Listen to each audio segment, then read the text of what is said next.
मन को शांत और स्थिर करने के लिए भगवान कृष्ण ने बताए हैं 2 उपाय। आइए शुरू करें। किसी भी चीज को समझने के लिए सबसे पहले मन को शांत रखना चाहिए और फिर काम पर ध्यान देना चाहिए, क्योंकि हम मन से ही प्रश्न खोज लेते हैं और मन में ही जवाब देकर बैठ जाते हैं। भगवान कृष्ण ने मन को शांत रखने के लिए 2 चीजें बताई हैं। भगवद गीता में भगवान श्री कृष्ण कहते हैं, मन का बेचैन होना उसका स्वभाव है। हमारे मन को लगता है कि अगर वह अलग अलग बातों के बारे में सोचता रहेगा तो हमें आने वाली हर मुश्किल और मुसीबत से बचा लेगा, पर ऐसा होता नहीं है। हम अपने जीवन का काफी अधिक समय सोच विचार करके परेशान होने में निकाल देते हैं। भगवान श्री कृष्ण कहते हैं कि मन का यह स्वभाव बदलना मुश्किल जरूर है, असंभव नहीं।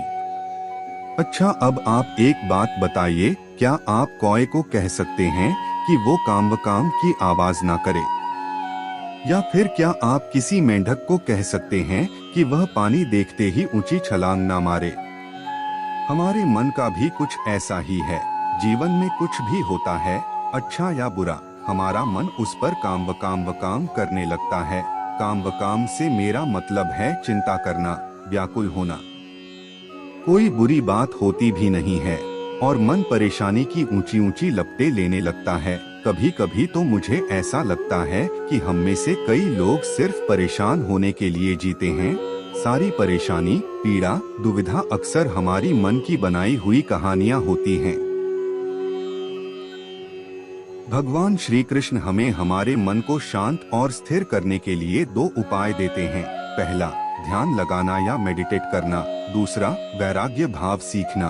अब ध्यान या मेडिटेशन शब्द सुनते ही आप में से कई लोग कहेंगे कि आप आंख बंद कर सांसें अंदर बाहर नहीं ले सकते। यहाँ हम सब गलती कर बैठते हैं। मेडिटेशन या ध्यान का मतलब सिर्फ आंख बंद कर बैठना नहीं होता। मेडिटेशन का मतलब होता है अपना पूरा ध्यान किसी चीज पर लगाना और उसे हटने नहीं देना। अगर आप रोटी बना रहे हैं तो सिर्फ उस बात पर ध्यान दीजिए। अगर आप पिक्चर देख रहे हैं तो अपना पूरा ध्यान पिक्चर पर लगाएं।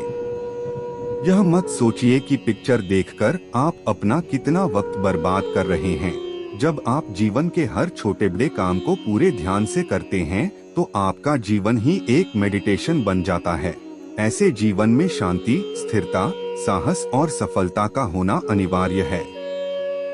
वैराग्य भाव दूसरा उपाय। वैराग्य का अर्थ यह नहीं कि आप सब कुछ छोड़कर जंगल में जाकर बैठ जाएं। वैराग्य का सच्चा अर्थ है कि आप जो काम कर रहे हैं उसका क्या नतीजा या रिजल्ट निकलेगा उसकी चिंता ना करें। जैसे अगर आपने कोई इंटरव्यू दिया, आप यह कर सकते हैं कि पूरे मन से तैयारी करें और अपना बेस्ट देकर आ जाएं। वह नौकरी मिलना या ना मिलना आपके हाथ में नहीं है। इस नतीजे के पीछे अलग अलग चीजें हैं जो आपके बिल्कुल कंट्रोल में नहीं। तो जिस चीज के बारे में आप कुछ कर नहीं सकते उसके बारे में चिंता भी ना करें। यही वैराग्य का सच्चा मतलब होता है और यही है भगवान श्री कृष्ण का दूसरा उपाय, मन को चिंता की लपटों से बचाने का। याद रखिए, आप पूरे के पूरे इंसान हैं। समझदारी, संयम और कुशलता से भरे इंसान।